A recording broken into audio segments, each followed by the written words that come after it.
Helicopters के जरिए से फ्लावर्स फेंके जा रहे हैं मौला के बैल हरमैन में, और बिल्कुल लाइव देख रहे हैं। 4 शाबान का दिन है, 2 हेलीकॉप्टर्स आ गए हैं। सुभान अल्लाह मेरे मौला, अरे मौला, और ये लाइव देख रहे हैं, बिल्कुल लाइव फूलों को फेंका जा रहा है। हेलीकॉप्टर्स आ गए मौला के दरबार में,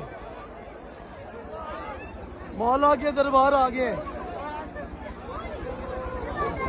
हेलीकॉप्टर्स जो है उसके जरिए से फ्लावर्स को फेंका जा रहा है बैल हरमैन पे।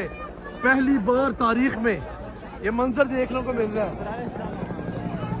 सुभान अल्लाह, हर एक हाथ में फ्लावर्स है, बिल्कुल लाइव देख रहे हैं। अरे मौला,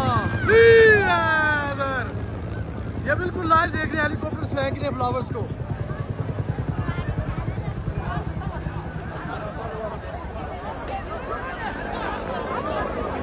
पूरी करबला मुस्कुरा रही है।